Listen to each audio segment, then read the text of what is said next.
First, Michael Barry takes the cake.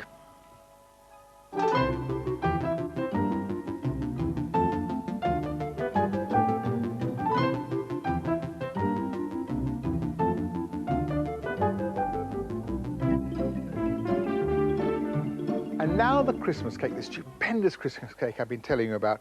A marvellous compendium of fruit, nuts, wonderful things. It's very easy to make though. First of all, you make a batter, quite a small amount of batter really for such a wonderful cake. This is 3 ounces of plain flour. And to that I'm going to add 3 eggs, carefully removed from their shells. Last egg. Then the juice and rind of a lemon, half a teaspoon of baking powder, and a teaspoon of vanilla essence. That's the batter. Not a lot you might think for this cake, but then this isn't so much a cake, more a kind of confection. Turn this into batter. If you're using electric whisk, don't start it too fast, otherwise you're in for a surprise because everything will come shooting over the sides. But once the flour and everything is worked in, you can raise the speed a little and finish the batter. That's all it takes. That's really only there to hold the incredible ingredients together. Now those are 3 ounces of brown sugar, 3 ounces of candied peel, mixed candied peel is the nicest one, the variety of colours, and 3 ounces of raisins. And then moving up an ounce, 4 ounces of chopped dates, stones removed, 4 ounces of apricots, dried apricots the same way, stones removed and chopped up, nuts, 5 ounces of walnut bits. You don't have to use whole ones or even whole halves, they're wonderful in bits, and the same amount, 5 ounces of Brazil nuts. Now all you have to do now is stir it together, but there's one last little ingredient, and that's this. Glacé cherries, multicoloured glacé cherries. They make the whole cake jewel. Don't put them all in at once. You'll see why in a minute. Just put half of them in and stir the whole lot together so that the batter binds the other ingredients, because that's all it's going to do. It's really kind of medieval, this. It's almost a kind of sweetmeat rather than a cake. It's so rich and full of stuff.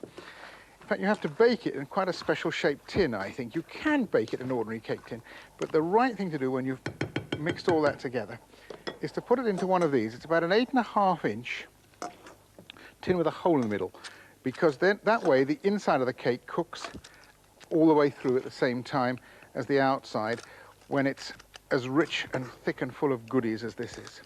I find a spoon's the easiest thing to put it in with, and I've lined the tin with a bit of greaseproof paper and I've greased it so that it doesn't stick too much. You really have to pack this in because it's so rich that and that's why I always do it over the bowl, because if anything slips out, it falls back into the mixture. Fill the tin quite high, quite proud, and then the last thing you need is a few of those cherries that you've saved. Quite often there'll be cherries showing, but if there aren't, just add a few coloured ones to the appropriate places, so the whole cake, when you serve it, will have a jewelled effect. Now this goes into a medium, quite slow oven, Mark II gas, that's 150 centigrade or 300 degrees Fahrenheit, and it goes in for 2 hours or thereabouts. If you've got a fan oven, it may go in for a little less than that, and it's a good idea anyway, halfway through, to cover it with a bit of greaseproof paper or foil, just to make sure the top doesn't burn. Keep an eye on it. When it comes out, you'll find that it's risen and absolutely scrumptious. You turn a plate onto it carefully and then turn the whole thing upside down. Whee, there we go. And it should, yes it has, just lift off. You can remove the paper. You put another plate on top of it one last time, turn it over, and those 6 ounces of glacé cherries jewel the top of the cake. I've got one more idea for you, which is the present I promised you last week, or the presents in fact. This is 4 ounces of chocolate melted with 4 tablespoonfuls of orange juice and a knob of butter. And what I've got to make with them is marvellous dipped fruits and ginger. What you do is you take a strawberry and you just dip half of it, not all of it, just half of it in the chocolate, put it to cool. You can use a fridge. It needs a good couple of hours. Or this is what's called a Cape gooseberry, and they look even prettier because they've got these lovely wings on them, and you can do ginger or tangerine segments, anything you like. It's a very simple recipe, and it starts with 6 ounces of self-raising flour. 3, 4, 5, 6. I think I got 6 ounces the first time during the race because I was going a bit like a train. The next ingredient is cocoa, not drinking chocolate, but cocoa. It's 4 ounces, 4 tablespoons of cocoa. If you use drinking chocolate, it comes out really yucky and thick and sickly. But 4 of cocoa is absolutely right. And then the same amount of caster sugar.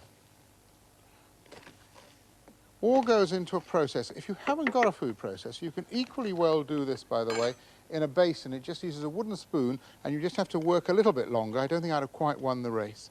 A heaped teaspoonful of baking powder, and this is black treacle, not golden syrup, but good old-fashioned black treacle, about a dessert spoonful, dolloped in. And I just got that away tidily, that's lucky. Then, if you're using a processor, you mix all that lot together until it's all mixed up. And then the liquid ingredients. This is the lightweight oil, the sunflower oil that's got very few saturated fats in it. And you need 1/4 pint of it, so it's just as well it's not saturated. It's instead of any butter or any rubbing in either, which is another useful thing. And the same amount of milk, 1/4 pint of milk. You can use skimmed or semi-skimmed if you want. And the last 2 bits are 2 eggs, which just go into that mixture. Don't worry if it doesn't look too wonderful in the jug. It'll be all right when it's in the cake. Just pour it smoothly into the processor, or if you're using an ordinary basin, just mix it thoroughly with the spoon. If it's a processor, give it about 15 seconds, switch it off, give it a scrape down on the sides to make sure all the bits go in, and then you give it another 10 seconds or so, just to put it all back together, and it's ready. You pour it into 7-inch cake tins, which have been thoroughly greased and, if you like it, lined with a little silicone paper. And it goes into the oven at 325 degrees, which is Mark 3 if you've got a gas, or 160, 165 if you're working in centigrade temperatures, for 45 minutes. It does take the 45 minutes. It needs that long to cook through. It's actually got quite a lot of ingredients in, and as you'll see in a moment, it rises up to quite a high cake. So into the oven with those 2.